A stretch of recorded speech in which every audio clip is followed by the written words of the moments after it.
good morning in the United States and good evening in Hong Kong.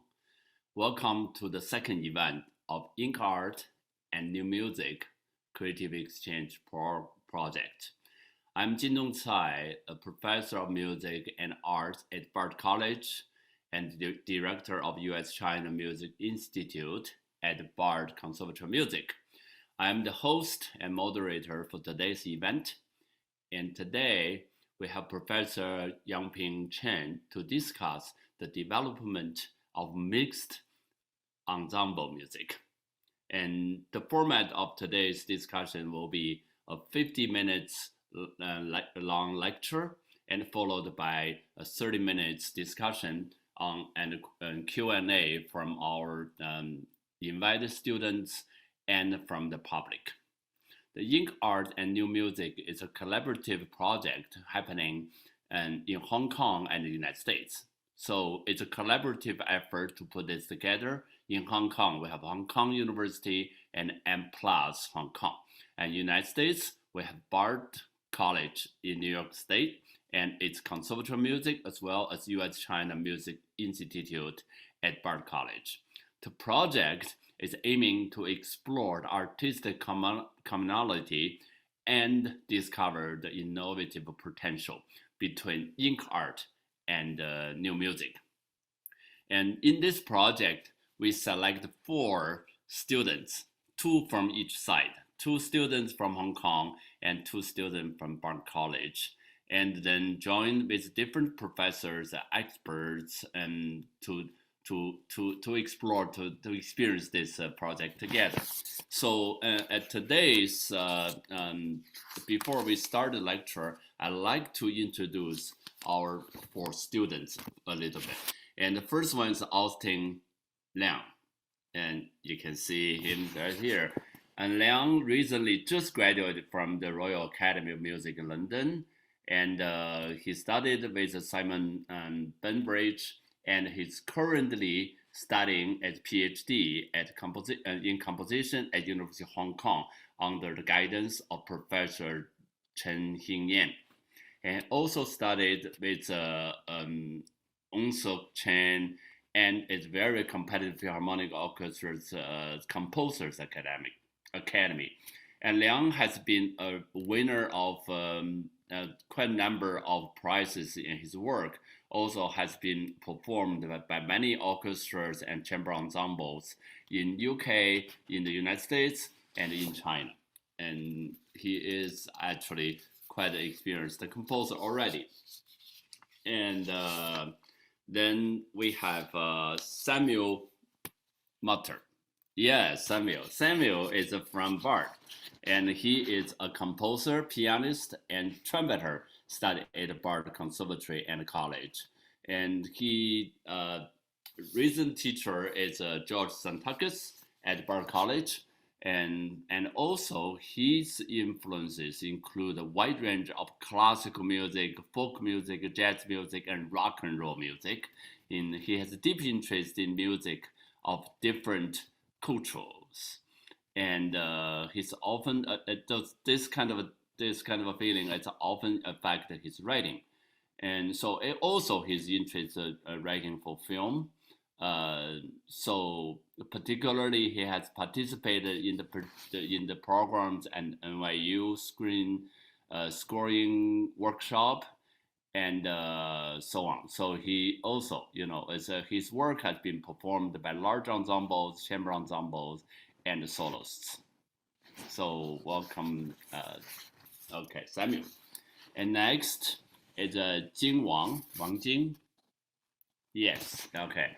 Wang Jing is a composer, and she got her bachelor degree in composition from the Central Conservatory of Music.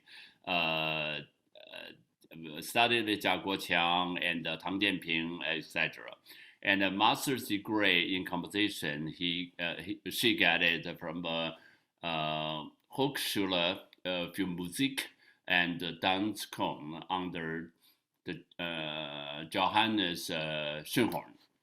And She's currently is studying her PhD research and composition at University of Hong Kong under Professor Chen Hingyan. And her composition includes chamber music, orchestra, and stage work in all different themes, involves timing, space, nature, game, kung fu, you name it. So, and she has participated in numerous music festivals in Europe and Asia, and worked closely with many performers and ensembles. Welcome, Jing. Okay. Our last student, Olga, is a composer and visual artist based in Tivoli, New York. Tivoli is a little small town near Bard College. It's a very unique town. And Olga wrote acoustic and electroacoustic music in concert music format. Is also active in performing arts and installation and structure. As a composer, they have worked with professional ensembles such as International Contemporary Ensemble and Fear Not Music. And currently, they are a third-year student in Bard College Conservatory double degree program, majoring in music composition and studio arts. So besides the music and art making, and they enjoy working on farms. So those are four very talented students. Last week we had the first lecture and introduced the ink art through the lens of M+. We had Dr. Leslie Ma to give the lecture. And today we have the honor to have Professor Yongping Chen and to give us a lecture to discuss about development of mixed ensemble music. And Yongping Chen is a Hong Kong composer, and he has received the degrees from Hong Kong Baptist University, the Hong Kong Academy of Performing Arts, and the University of California, San Diego, where he studied with Li Liang. And Chen is a recipient of a fellowship from the Asian Cultural Council, the Hong Kong Jockey Club Music and Dance Fund, and the Cash Music Scholarship. His recent research focus are new music of the era of Guangzhou, Hong Kong, and Macau, and contemporary Mandarin music. And so that is extremely interesting, and as well as some other compositional model based on traditional transcriptional practice. So Chen is associate professor and director of academic colloquia at the School of Music at Southern China Normal University. Now let's welcome Professor Chen. Thank you, Jindong. Hi, everyone. Very nice to meet you. Today, I'm going to talk about something that is important to me, myself, and also important to somebody who composed for the mixed ensemble. Let me share the screen now. First of all, thank you, Hong Kong U, for organizing this fantastic platform for us to learn and to share. This is important because, and particularly for these 4 lectures, over the past 2 years, I have been involving the idea of having students from Bard and Hong Kong U together and think about the possibility and discover the possibility of composing for the mixed ensemble. This is the reason why we insist to have this exchange even in the COVID-19 pandemic. We are together with other 2 tutors, Professor Chen Hingyan and also Shen Yiwen, the alum of Bard College. They are going to talk about something they are good at. But today I'm not going to talk about something I'm really good at. First of all, this topic is really huge. the development of the Chinese and Western mixed ensemble music has been quite a long time, over at least 5 decades. And also it's basically impossible to talk about this topic satisfactorily in 15 minutes. And second, and more important thing is, I am not a musicologist. I am a composer. Basically, I am going to fail on sharing this important topic with you, but I am going to try, and I think it's something important, like what Leslie did last week.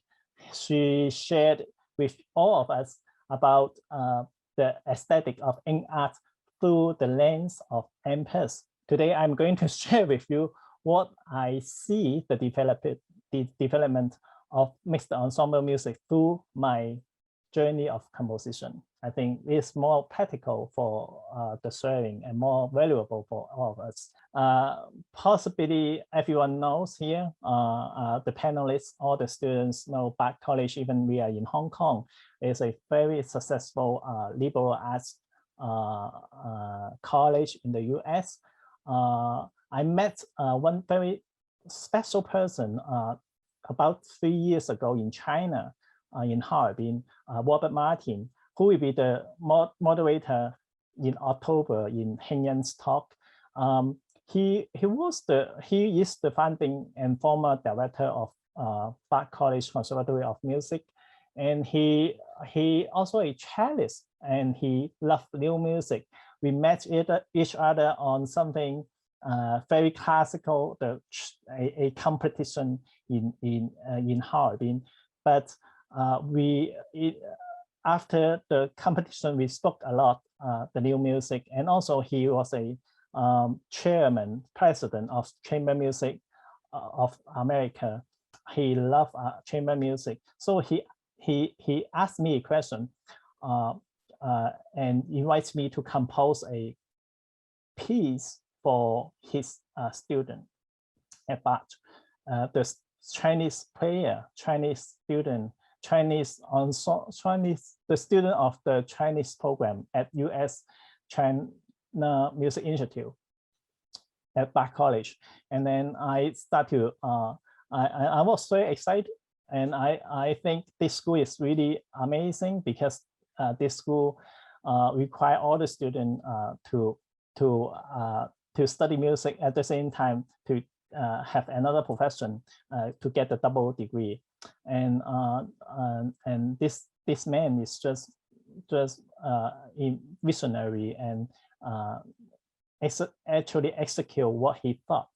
And also Jin Dongcai, director of the institute, he is a very generous and smart leader of the program, and he support Bob ideas so that the projects can be initiated because of this.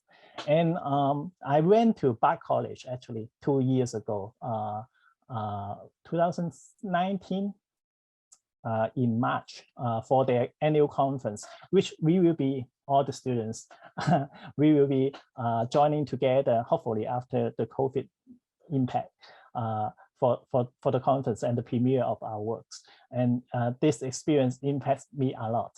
And the second party I want to mention is MPES Museum. We just know Leslie, the curator of a very interesting project, a exhibit in MPES Pavilion. Also about 2 years ago. Things happens very, very closely together. And my piece was one of the piece programmed in the exhibit, which integrate the music and also the visual, the art pieces, the art pieces. And Leslie just fantastic, have very good imagination, very imaginative, in working on how to put the music and the existing music and the existing art pieces together and create somewhat very surrealistic experience to the viewer. And the reason I can be part of this because of the recommendation of my mentor Lei Liang, whose music has been deeply influenced by the aesthetic of ink painting, the traditional ink arts painting in China, particularly Wang Banhong. So the trend of ink art and new music and cross-disciplinary have come to my creative journey, and this help make all the thing together and help the project exist like what it is now. And also the last thing is a person, probably I'm among all the people I met, I mentioned who he is the one probably I know for the long time, for the longest time, among all the people I just mentioned. Heng Yan, Professor Chen, he was he has been a very good supporter of me. I first met him in a somewhat competitive fellowship program organized by Hong Kong New Music Ensemble, HKNME, and he was the mentor. His music, he composed a lot of different genres, but he is very good and he was known as a very established composer focusing on composing mixed ensemble or ensemble. And I have been learning a lot from him. And the reason I can join the program because I have a piece, the very first composition I composed in 2009 for the sung, the mouth organ and the clarinet. This piece helped me to get this opportunity. And this piece can be composed and premiered because of the encouragement of my previous mentor, Professor Karen Smack in Hong Kong Academy for Performing Arts, and my collaboration with my previous student, classmate Liang Yanqiao, who is now working in Macau. The reason I spent a lot of time, basically 5 to 10 minutes, I don't know, on this, because I think this kind of transcultural, transdisciplinary projects is something can lead you to some to the area you can't imagine, and it is the purpose of us to have this project. And also the ink arts, through the media of ink arts, a kind of art that that's a very huge a very long and deep culture and history.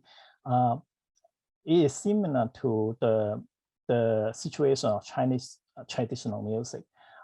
So this project is international, interdisciplinary, and also intercultural.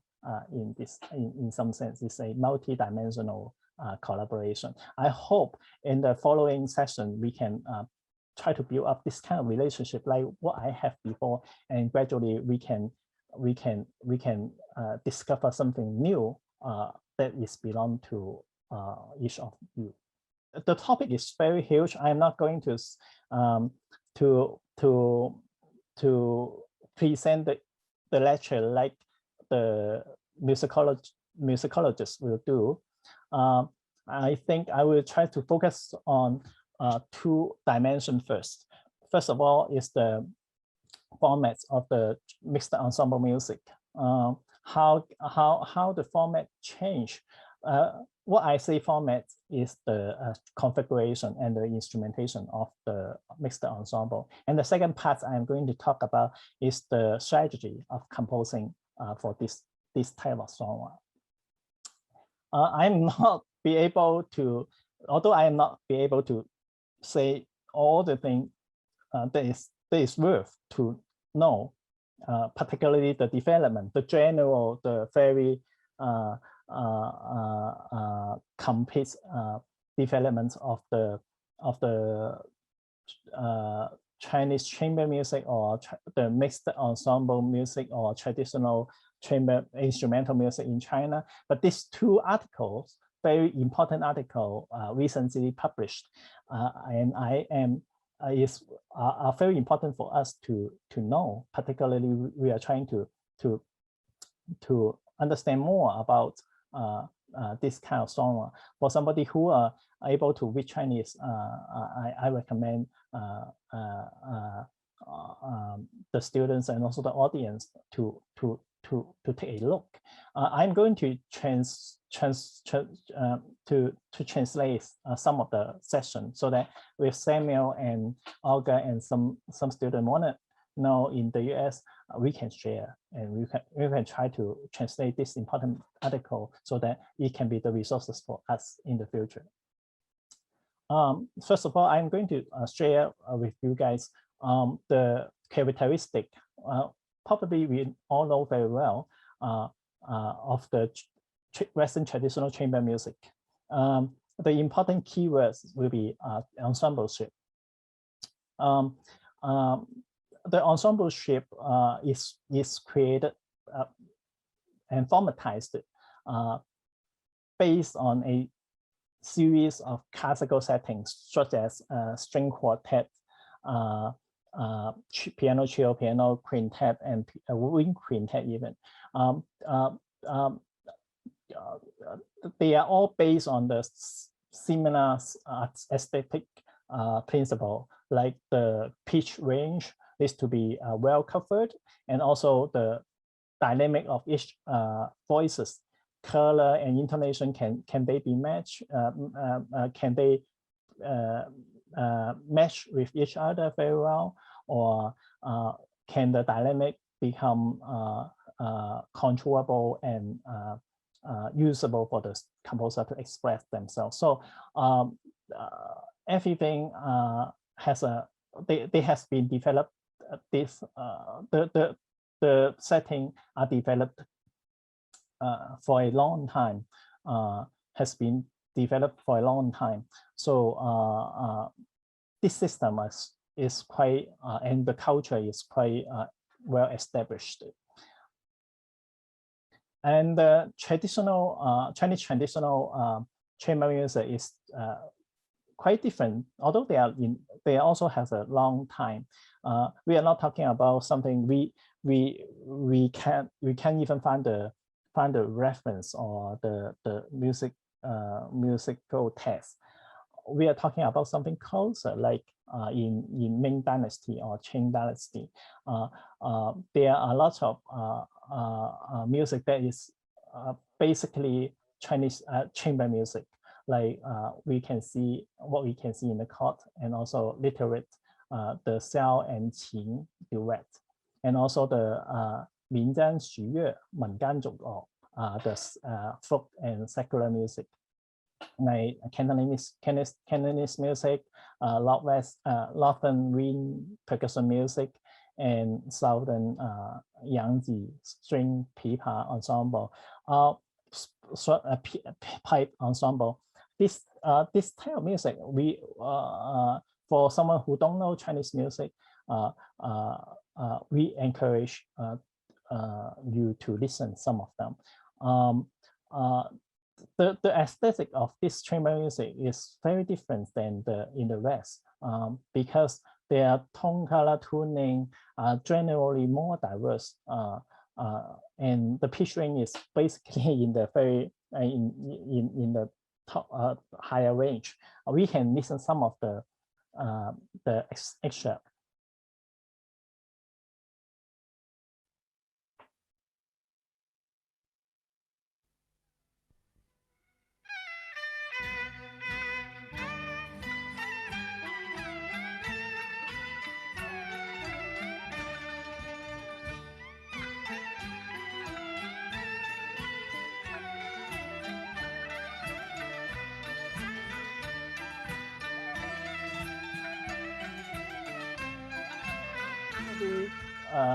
for some of you is probably the first time for some of you to listen this kind of music.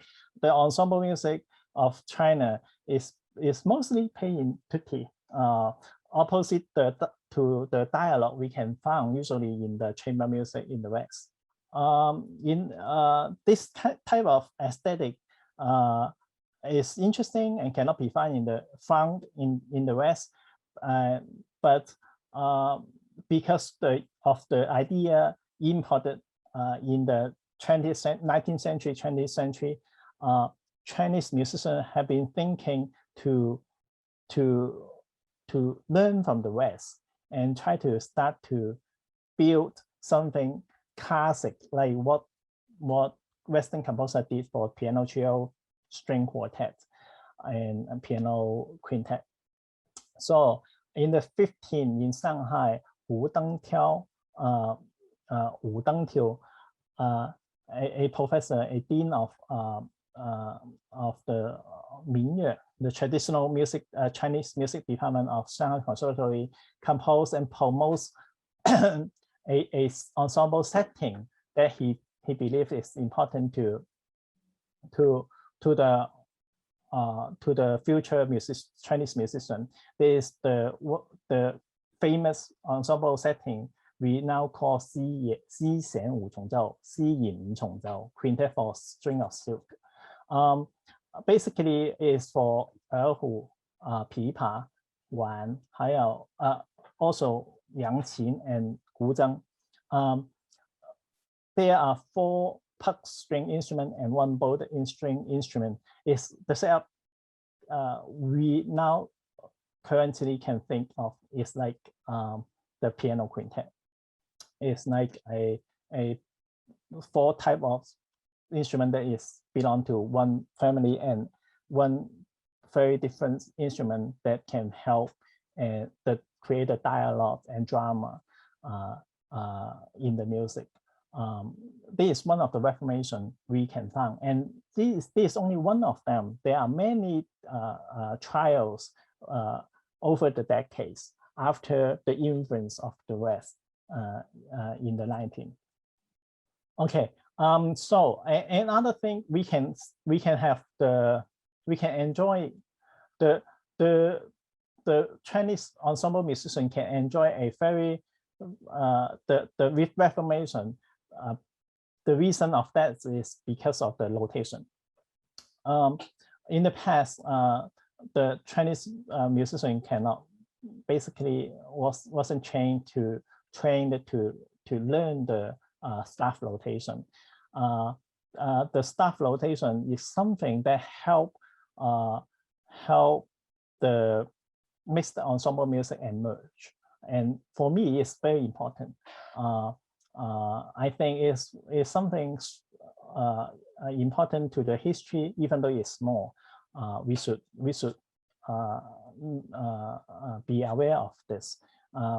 Because of the staff notation, the traditional Chinese musician no longer read the number score like what we see in the right hand side, and also we can see the very famous chamber ensemble, mixed ensemble music by Zhu Zhaner, Zhu Qinyi, a eminent composer who composed a pipa string quartet. Like what I said before, it's like similar to the setting of the traditional Western chamber music, and also embed the Chinese instrument into this type of setting, and it's very successful one.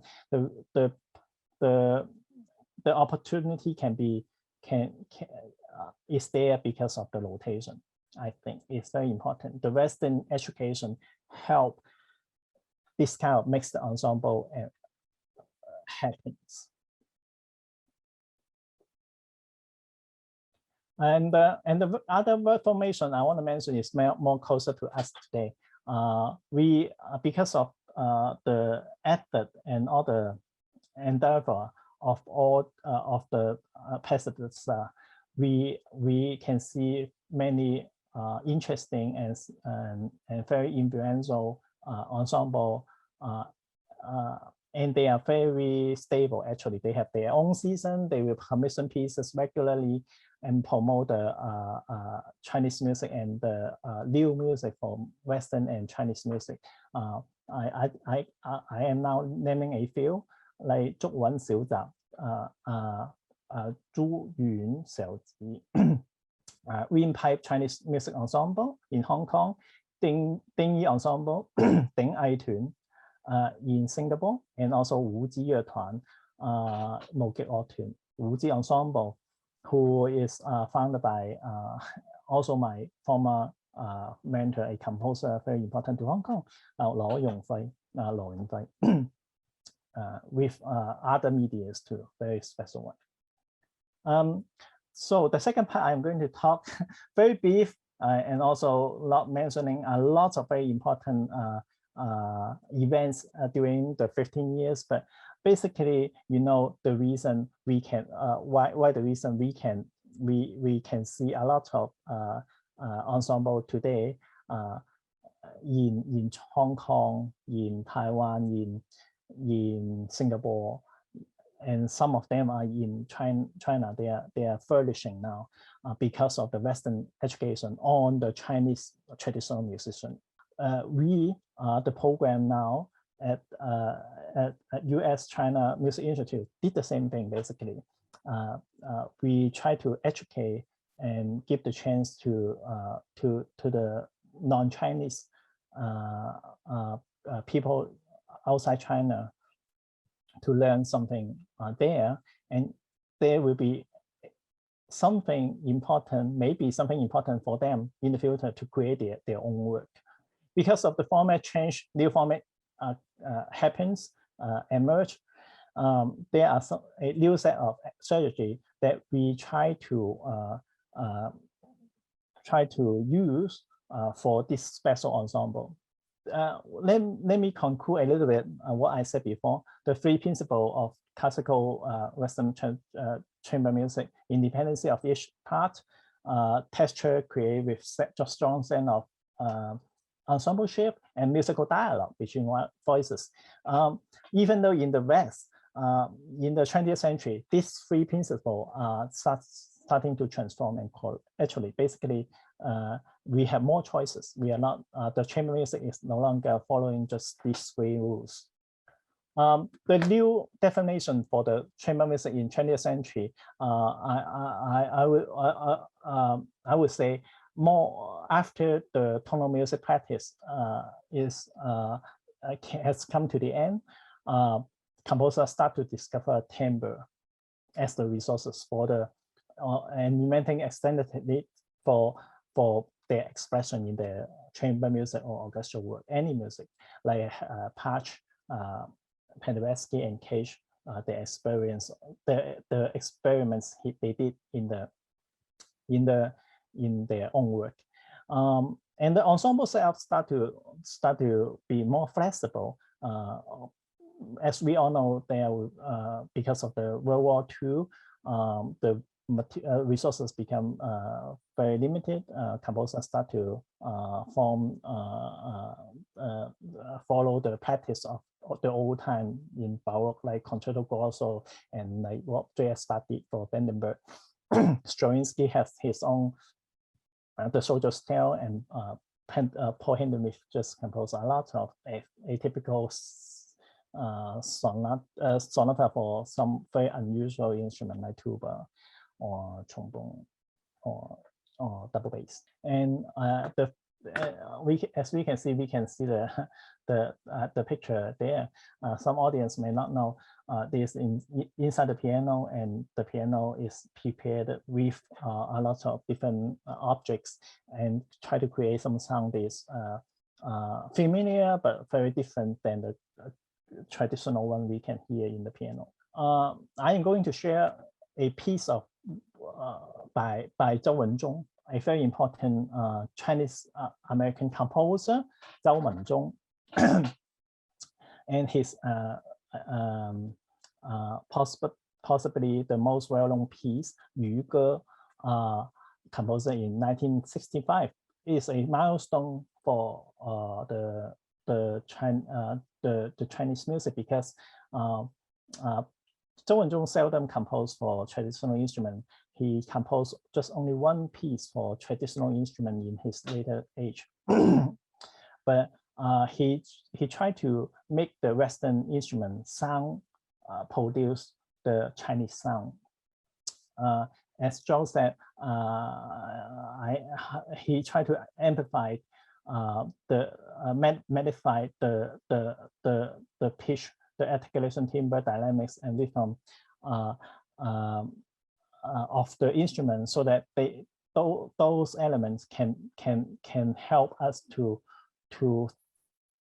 perceive what we perceive from the guqin, a 7-string sitar, traditional instrument, also possibly the oldest existing Chinese instrument nowadays, the sound of guqin. Let's hear some of them, some excerpt of this guqin music played by Wu Jingle, the master of guqin.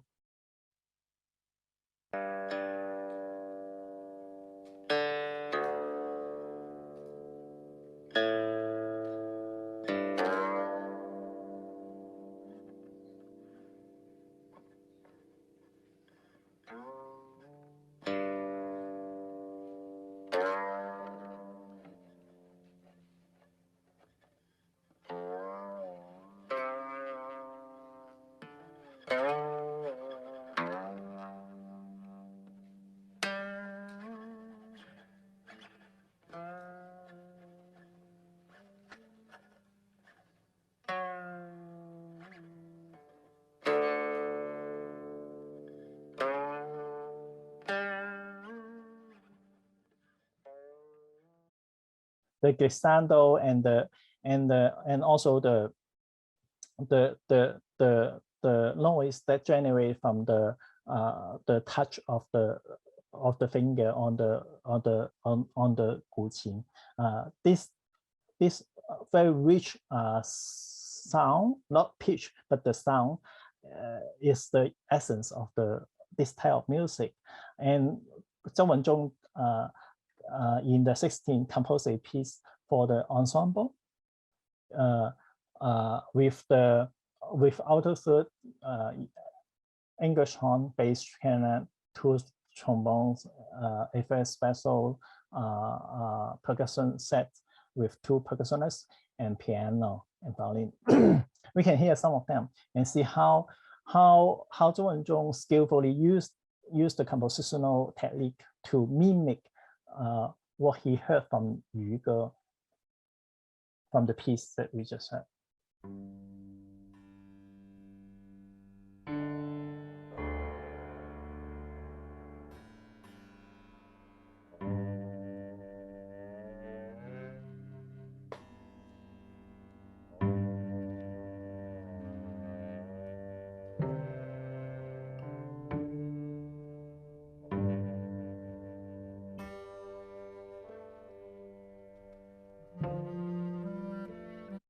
The effect is striking. I would love to play more for you, but we, the students and possibly the audience can know more and listen at home later.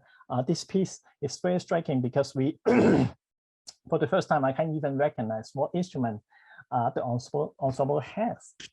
And I have been asking a lot of my students to recognize what combination the ensemble is. And almost nobody can guess exactly correct. I think it's very interesting. It's a masterwork and demonstrating how the possibility, the potential of traditional Western instrument, how good they can be for producing Chinese sound.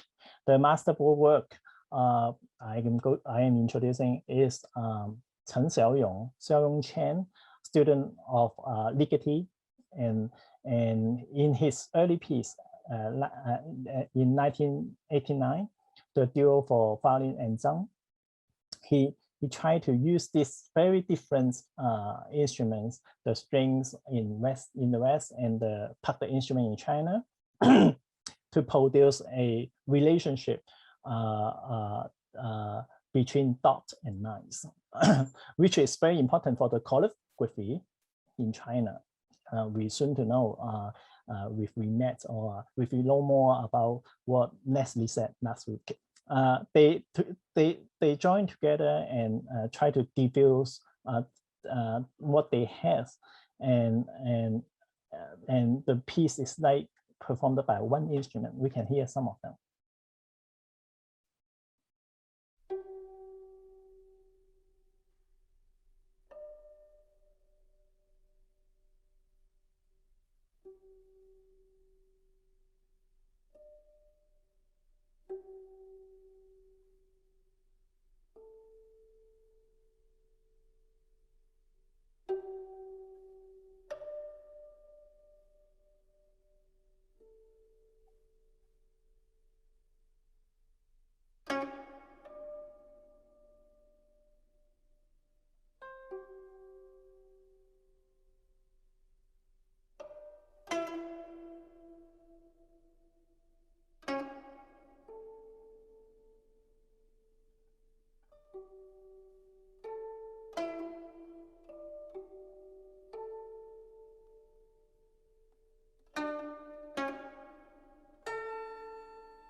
This is a very interesting piece, very subtle, but I would love to introduce this piece to you, and this piece has been a very good resources and textbook for me to help me to think about the way of composing for mixed ensemble instrument. The most important concept I got from this piece is to try to discover the sound that is not usual for either of them, either of both instruments, and there will be something very after several trials you can find the way to match all two of them. I think it's very important, and when we think about the instrumentation, we can start to think the possibility, the potential, the capability behind what we usually know from the instrument. That is important.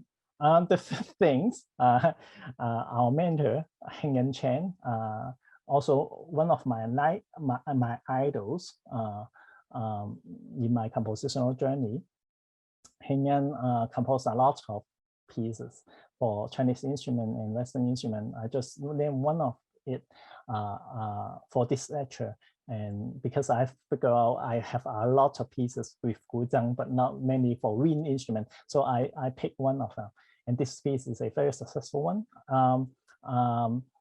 Heng-Yen has studied it, had a very special background. He's a very well-trained erhu player, and also a ethnomusicologist from Illinois, Urbana-Champaign. He knows deeply what Chinese instrument is, and his way of dealing with mixed ensemble is to play the extremities of the two instruments and make a very interesting drama and dialogue between them. Let us listen to some of them. The Impression of Bamboo.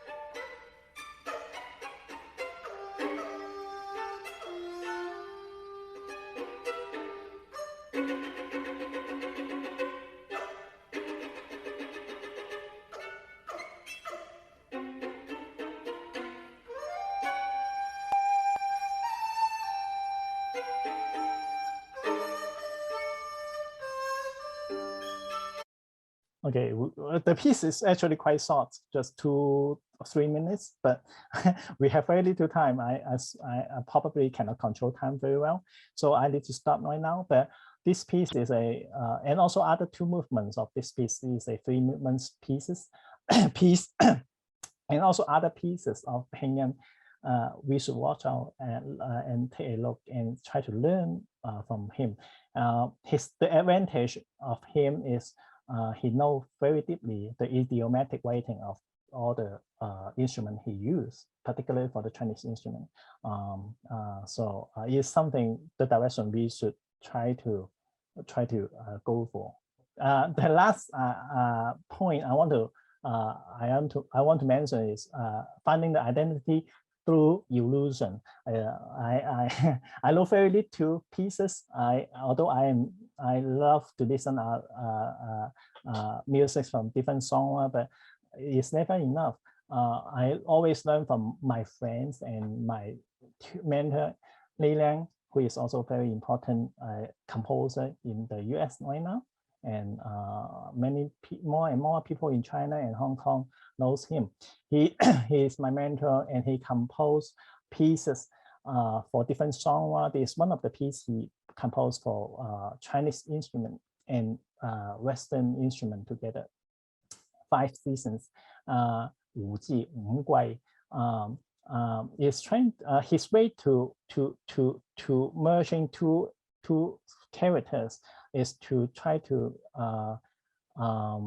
let the instrument speak in same language using the same technique. You can see the score and listen to music following the score, but it's quite hard actually because you can't recognize the sound, which instrument producing what sound that is belong to them, each of them. It's very difficult and very interesting. I think it's one of the model we can learn.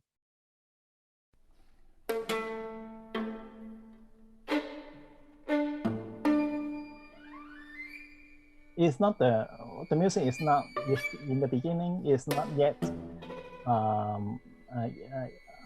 in the session that on the example, but after people get in is the first part after the people get in.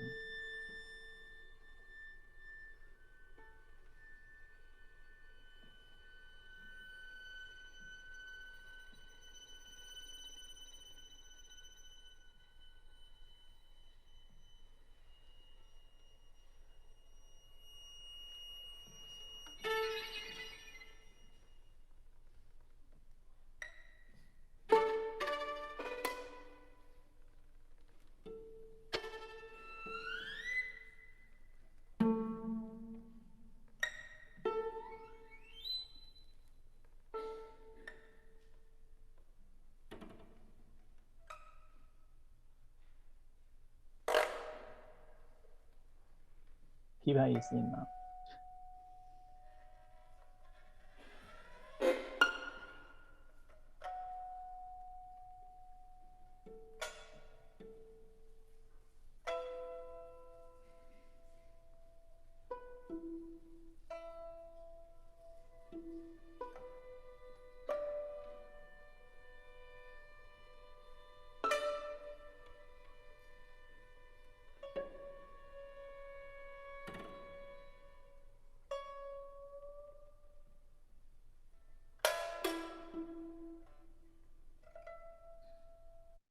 So this is the extract of this piece.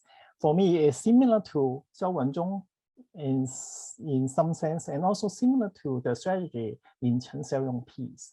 I think it's very interesting and very good example of matching these 2 strategies together and create a very interesting illusion. Okay. So this is an important statement that I found in the article of Chen Hongduo, Professor Chen Hongduo. He said, combining the basically saying what I emphasized over the course of this 35 minutes. Combining Chinese and Western instrument creates a new chamber music that has the essence from both Chinese and the West, but at the same time, neither neither Chinese nor Western. This is truly cross-cultural, cross-ethical, and beyond the time and space because they are all having a long history. There is a huge potential of shaping new sound, and the configuration of the instrument ensemble is unlimited. I think it's the essence of composing and the importance of developing this kind of idea of composing for instruments from different culture. There are different because I think the tradition, the practice of composing mixed ensemble do exist in different places outside China, like Takemitsu, his piece for Gagagu and Shakuhachi, Biwa, and Western Orchestra this long time ago, 1670, and also Lowell Harrison, closer to us now, a concerto for pipa for Wu Man, also the honorary professor of Bach College, and also Uzo Chin, his son concerto, Su, and also Denmark, a Danish composer, Simon Steele Anderson, very famous piece and award-winning piece, overtures. We can check it out and see how the foreigner perspective understand the traditional music and try to integrate the music in their own work. But they are mostly orchestral piece. That is interesting. Another interesting topic we can discover later. Okay. I am going to, it's almost the end of my talk, but I'm going to share with you a very important piece, also an important piece for me, Li Liang, Professor Liang, Memory of Chamber Chord, 記憶的弦動, 記憶的旋動 for piano and Chinese orchestra. It's interesting because it's not like other Chinese traditional instrument concerto, like the DG concerto with the Western orchestra or Chinese orchestra, or the pipa concerto with the Western symphonic orchestra and the Chinese orchestra. No, this is a piece for Western instrument with Chinese orchestra. This is very interesting to me, for me. Although there are lots of arrangements like the Yellow River Concerto transcribed to the Chinese orchestra, Jindong probably knows a lot. But this piece is completely original and very many new discovery we can find in this piece. I'm going to show you how masterful Professor Liang is to make the piano sound not like a piano. Is what he likes to do actually. Let's play the clips for you guys.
I'm not able to play the whole clips. The concerto is like 20 minutes long. I just picked the middle section of this, demonstrating all the special techniques, like using the guitar slide to make the glissando sound and the damping sound of the piano. Very interesting. And also this piece, although it's a concerto for a symphonic Chinese instrument, but but this is something that we can learn, because this session is more like a chamber ensemble. Very interesting sound and dialogue generate among the instruments and the not so piano forces. This part I put this part intentionally, but I was afraid it cannot be completely presented and as what we are now. But I'm going to talk about this because we are part of this. We are part of the force of promoting this type of song. So I want to show you very quickly how many people have been doing this to help the ensemble music flourish. First of all, I want to show you the picture. This picture, the finger chart, actually. This is a finger chart with many notes on the staff notation. It is actually drawn by my classmate Liang Yangqiao, the sum player I mentioned it in the beginning. When we firstly collaborate, this is a fantastic. I found this graphic 2 days ago. Actually, I want to put it here because of this talk. I wanted through this sharing to help us to believing in the benefit of cultural collaboration.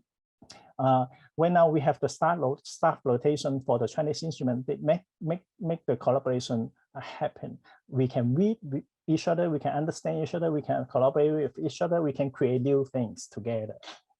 And also for the modern music, we are talking about Cage, Debussy, Messiaen, Ligeti, all of the master we admire. Most of them are very open-minded and absorb the musical culture that does not belong to his origin, and is the trend of the music for all of us now. And also the education and community. By saying this, I want to mention Bach College, the US-China Music Institute, the groundbreaking revolution, helping people to know more the Chinese traditional music and give the possibility of students outside China to compose, to learn, to collaborate with each other to make new music. In Hong Kong, in Taiwan, in Singapore, in all the conservatories in China, we have the same thing too. But outside China, outside the Chinese circle, this is important. And also the ensembles, the ensemble we can find today, many of them start to have some member with Chinese instrument, like the Hong Kong New Music Ensemble. There are Sung player, Zhang player, and Dizi player for the composer to compose for the mixed configuration. I think the more we care about and try to support this type of community and platform and ensemble, the more future we will have. And I also, as I've mentioned before, I can only share this important topic through my names. I only know the people, although they are very important. They are important enough for us to know, but I must miss something important too. So I just quickly telling you guys the important player in the history of the mixed ensemble music. Lu Sihong, Lou Siwang is very important to us in Hong Kong, promoting some music, and also Wang Zizeng, Wang Lusi, Professor Wang also collaborated with Luo Yingfei, established the Wuji ensemble, very visionary ensemble too. And also performer in the West, Chinese performer in the West, Wu Wei, some player in Europe, Wu Man, very famous one, based in US, came to Bard College many times, Yo-Yo Ma's partner, Cornell's quartet partner, Guo Yazhi, a versatile solo player, perform lots of music, help commissioning a lot of pieces in mainland China, composer in China. And also there is a way to promote the mixed ensemble music, performing yourself, like probably one of our students, Jing, the improviser, and also Samuel, possibly can play trumpet with some of your folks in the US and China Music Institute, and form your own group and create performing pieces together. I'm going to show you something very important. Gou Ping, a professor in Beijing Capital Normal University professor. He is a very important professor in China and composed a piece performed by himself, multifunctional. As he said, he tapped his finger, tapped his hand and play the piano and conduct, have several roles in one of the piece, and he called the piece 谁不准是不上, the four are not alike. I think it's very interesting when we listen some seconds of this.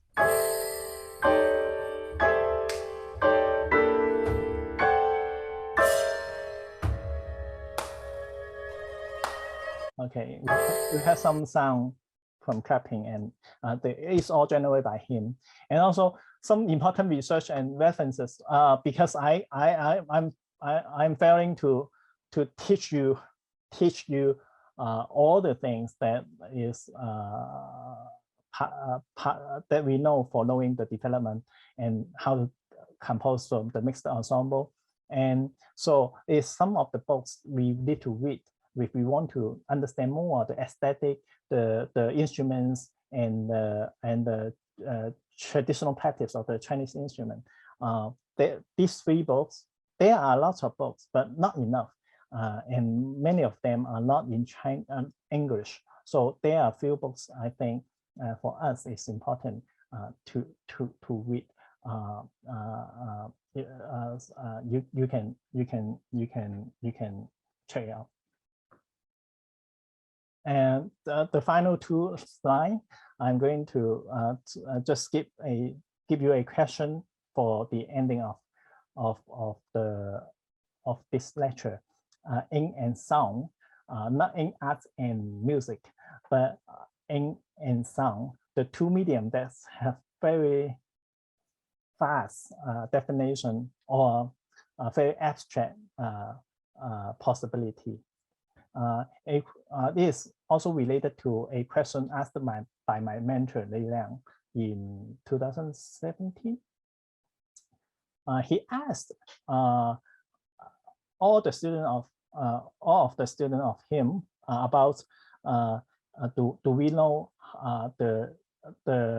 any pieces that is inspired by the ink painting, and very few pieces we can mention.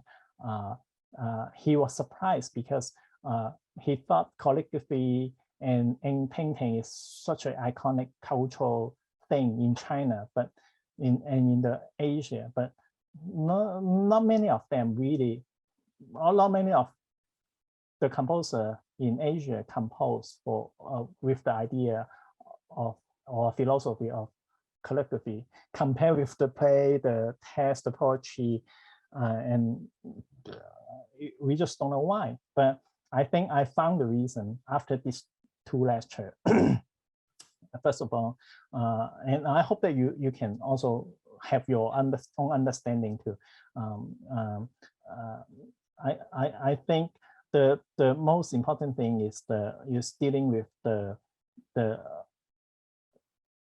expression beyond word and beyond the stereotype we have for the particular instruments, and Nestle's and Empress collection help us and inspired us how ink tradition can transform into other expression. Thank you very much. Thank you for Professor Chen. This is a fascinating and very interesting lecture. And also, as you said, it's a very big topic. And we are in the 21st century. I would say we look back to the music history, every century, and our people, our composers are all like it's just constantly searching for new sound. You can see. I remember, when you read history, when Mozart went to Paris, suddenly he realized actually some of the Paris orchestra started to use clarinet in the orchestra. He never did that, right? So when he went back to Vienna, he employed the clarinets into his last 3 symphonies. So it become a new interesting sound. And then we all know in the early 20th century, when Stravinsky using all those different sounds, different percussion instruments especially, really created a big role. And people even fight together because the sound is gray or non-discrete. And then 21st century, we are all searching the future of the music, and we're searching the new sound. And then I think this is a very, very interesting concept of combining different instruments from different cultures together. And now we're talking about the Chinese instrument and Western instruments. But of course, there are many others, like a Japanese or some other culture already experienced on the similar topic. And so I'm sure our students are ready to ask questions. I will just give the platform to our student and to see what you think about this topic and what questions you have, and we can discuss together. Who want to be the first? Hi, Dr. Chen. Thank you very much for your sharing. The pieces in your presentation and also some other pieces from Mix Ensemble that I've heard before, I think they have some common points, even though the composers have different music languages, I would say. So I noticed that there was an very interesting word in your presentation, identity, right? So how do you think about the importance of identity in music, especially for mixed ensemble? Well, for mixed ensemble, identity is quite important because the audience will have strong expectation on what the instruments should be played, even though for a new piece. So if with composer can utilize, can use this expectation to become part of the resources, that will be great. Like what Heng An did in his piece. He composed for the DJ in exactly what DJ should play actually, but very new once the two things put together. And also the strategy for neutralizing the identity, like what Chen Xiaoyong did in the duo, I think it's very interesting too. So that there will be a chance for the two very different instruments to perform together, to collaborate, to generate sound that is completely new to two of them. I think knowing the identity, no matter how you treat them later, like emphasizing it or neutralizing it, is important for the mixed ensemble.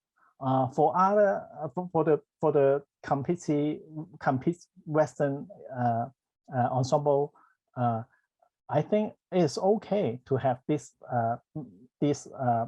idea. But for Chinese instrument, we have particular expectation on flute, on pipa, on guzhang. There is some resources that we can use or we can transform. Thank you. Great. And what I see is in Professor Chen's presentation, and there's three, at least I see there's three kind of this kind of combination. You know, like Chou Wen-chung, basically using the Western instrument to imitate the guqin, right? And then with Chen Xiaoyong, it's trying to find those two instruments, Western instrument and Chinese instrument, together to find some commonality to play. Then there are a couple others actually it's trying to create the new songs. So it's a very interesting. There's great, you know, there's big field to be explored. Yeah. And also I think I just want to give our BART students some special hint. And is you know, we have about 15 Chinese instrument students on campus. So I think the best way for you to experience is to meet with those students and meet them with their instruments. And most of the instruments we mentioned, and we have them, and they are very good players. So you can experience what it sounds like, can experience to play, see what you can create. All right, good. Let's continue with the question. Who would like to be the next person? Okay, Samuel. Hi, Sam. Hi, thank you so much, Professor. The presentation was very fascinating. My question is, in terms of notation and kind of writing for mixed ensemble, what do you think are some of the greatest challenges? Are there certain instruments within certain ensembles that are more difficult to write for than others because of the notation required, or are they all relatively straightforward to work with? You mean the instruments or setting? Specifically the individual instruments, like when you're notating using like Western notation with Chinese instruments, is there a lot of difficulty with that kind of crossover, either linguistically or just kind of through understanding, or is there a good kind of standard way of doing that? Excellent question. Yeah, well, although most of the Chinese performer can read staff notation today, I would say. But for the composer, like what I mentioned in the lecture, they try a lot of different things to transform the sound. There are lots of different notation we need to invent or employ. And also the staff notation simply cannot exactly represent the sound that the Chinese traditional instrumentalist can play. Like the pipa, you can see in Mei Liang's 5 Seasons, the pipa string quartet, with pipa and string quartet, we can find a lot of very strange symbols on the notation of actually all the parts. So the symbols are actually borrowed from the technique of pipa, like how to pluck the string, and all the symbol are borrowed and put in the string quartet, string player. I think the notation, we need to learn another extra set of notational language, but it's not impossible. And it's also some language that we share very blessedly. We are blessed. So yeah, so we need to, before going to the mixed ensemble composition, we need to try to read more other masterpieces and try to understand their notation. That will help a lot. Great, thank you. And I am a conductor, so I did some Chinese instrument and Western instrument pieces. I think this is a very important question. It's how the instrument, how the music be notated, right? And like Professor Chen said, most of those pieces, contemporary pieces, are notated very well, and for any Chinese instrument players to play, and you can notate whatever the way you want. But there's some specific notation you do have to learn, and some instruments, for example, qin, the gu qin, it's not only how you notate it, but also how you play. You need to know how do you have a note, but at the same time you have to kind of know how to create that note. And it's a gu qin the notation always, even for the modern time. If you see our student at the conservatory, and they have a Western notation on one line, then underneath there's some kind of a Chinese notation. It's used with fingers to plug which strings and what kind of technique. So those are combined into one character. It's a challenge definitely for non-Chinese background. And I have talked to our student. I said, if pipa can indicate all the technique, why gu qin cannot indicate all the technique in the Western notation?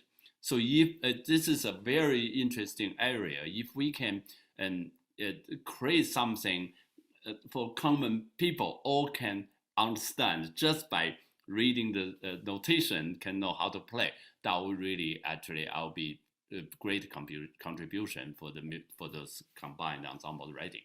So there are a lot more. Thank you, Jin Dong. There are a lot of notational device and tools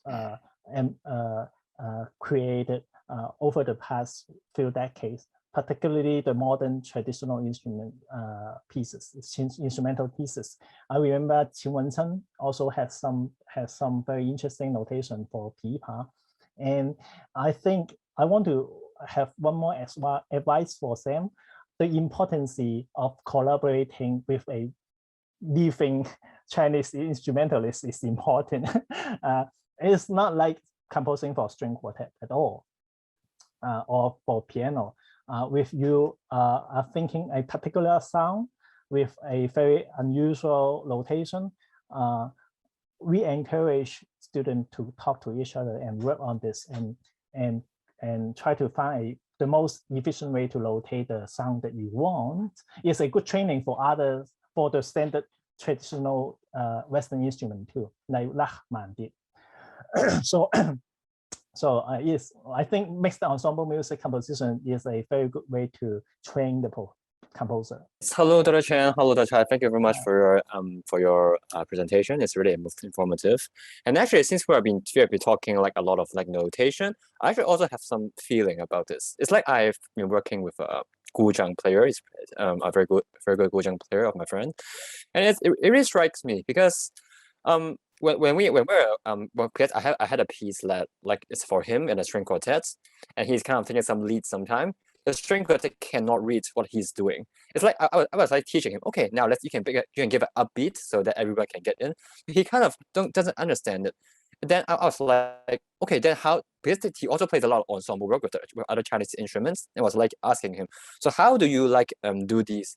He kind of, his answer is very funny. He said, I don't know, it's by energy. It's kind of when you feel this, when you there's no upbeat, but then when you play the first note, then everyone can feel that kind of in a flow and the energy, Yeah. and then everyone is like synchronized together.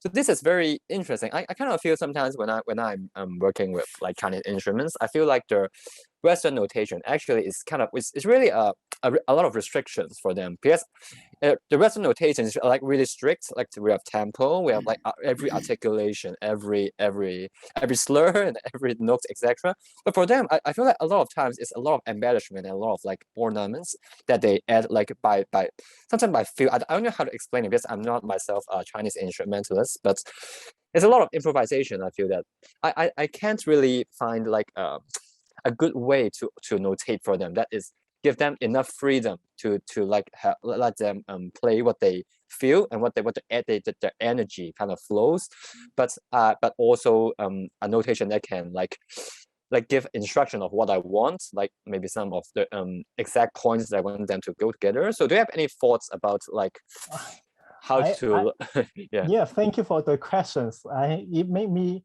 think of the life when I was in Hong Kong APA, Hong Kong Academy for Performing Arts.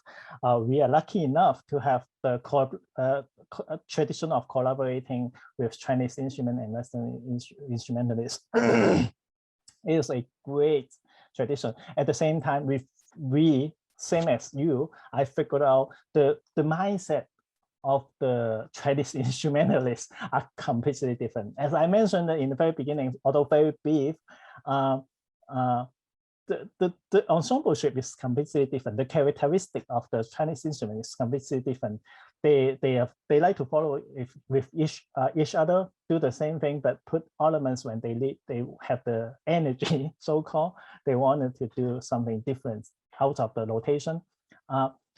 So it's a good training for us, for the students from the Chinese instrumental department and also the composer. Composer need to know how to avoid or how to talk to the instrumentalist verbally and through the notation. And also the instrumentalist will soon know how to give the cue to the instrumentalist from the West, I think, and also how to speak in the same language. There are successful cases. I believe there will be a way for them. It takes time, like 卢锡文、卢锡红、like 吴蛮、吴蔚，他们they perform with Western orchestra a lot. There's not a problem for them. They can communicate with the conductor and the pianist. Same thing. So it's just a matter of experience, and this experience need to be built up from a lot of different projects, like what we are doing now. So I definitely agree with that. The experience is very important. Of course, there are two sides of the story. One is from composer point of view, one from performer's point of view. Composer point of view, you want the way the performer play as you want to be notated, right? And then the performers for the Chinese instrument, actually they always used to improvising. So there's what a they complex. So probably you do from like even last week, for example, I was rehearsing a Chinese chamber ensemble, like 4 instruments, and everyone has this contemporary score. Everyone has a part, but actually our students start to play without really in the part. What's in the part? I said, you cannot do this, and because this is the composer want, and as a conductor, I want to realize what the composers what written down the score. But my students said, well, I saw the video, and my teacher played this piece differently. See, that's the conflict. You can see that. I think that from both sides, we can ask ourselves from composer's point of view. The more you know the instrument, probably you will write in with the more the players can realize actually more accurately as you want it. On the other hand, as a performer, I think they need to also to adapt into the modern notation to really try to realize what the composer wants. Thank you, Dr. Chen. The talk Olga.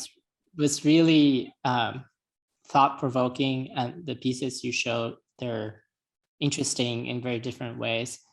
And I was really intrigued by like one of the earlier slides when you said like before sort of the formation of this kind of mixed ensemble tradition, you know, the traditional Chinese ensemble, they always play things in two key and together. And I just wonder if, and like, I really resonated with the discussion we had just now about like kind of translation and cross-cultural communication. And I wonder if in terms of the formatting, like it seems like all the pieces are created under the sort of Western concert convention. And I wonder if there's also a tradition of sort of creating mixed ensemble music that kind of honors the traditional Chinese musical system, you know, the sort of performative performance tradition, like the improvisation kind of like, yeah, I just kind of I'm very curious about that because it seems like with most pieces, like they had different approaches to sounds and the identity is kind of like limited to sounds. But I think in the performance aspect, it's always seems like it's like classical music concert. And I'm curious about that. Thank you very much, Olga.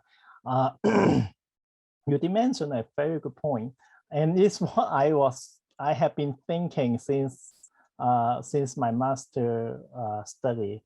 There are lots of very interesting performance practice tradition that cannot be found in Western culture, like the tutti, the homogeneous texture, and also the elements, how the element be put, and the improvisation technique, and also in the Cantonese opera, how the ensemble can play with the singer on the stage without a conductor, simply by the leader of the erhu player. It's very fascinating. I believe there's another huge topic. I believe we ourselves, or all the Chinese music lover, need to preserve the heritage of us. We don't need to, and we don't want to have their practice transform and become very standardized, like what the Western music is. At the same time, as a composer, we need to learn how they operate, how the performance operate, and the philosophy and the technique and the skill and the history behind what we see. There are lots of things we need to know. That's why, even though I am a Chinese, I am a Hong Kongese, I don't think I am capable to compose music employing the strategy and the tradition what the really traditional musician is doing. There is a long process of learning the real essence of what they are doing. But I think different people is different. For some outsider, this kind of phenomenons or operating system is, as long as it inspire you, you can take it and become something very interesting, like Gamenon to Debussy. Debussy probably didn't know how to play the Gamenon, but he used the sound of it and the sonority for the piano. I think there are sort of possibility, and everyone need to know how to position the modernity of his or her or their own, I think. Yes, and I Thank agree you so with, much. Yeah, I agree with Professor Chen. You know, in classical world, sometimes we go back to that too. For example, there's a movement in 1980 to say you play Beethoven's symphony, you have to go back to Beethoven's tempo, use Beethoven's, so you cannot use vibrato in the violin, and it's a style in the old style, right? So that's one way of approaching performances. So depending on, and I think for our situation, depending on what the composer, the specific piece what you're searching for. If you're searching for the tradition, you maybe ask the player to play the traditional way. If you're searching for others, then you can ask them to do differently. Yeah. Thank you. Yeah. Thank you, Professor Chai. Thank you, everyone. Very Great. interesting talk. And Yeah, it has been communication. really wonderful discussion, and I just want to say the final words and to encourage you to start to write. And like I said, if you want to know the instrument, you need to come to learn the instrument, to meet with the instrument players. So that will help you. And thank you, Professor Chen, for giving us this opportunity to learn that much. And also, I encourage you and audience, I mean, our public, to come to our next 2 lectures, and we'll be even more specific, talk about this topic and other topic related with the creation.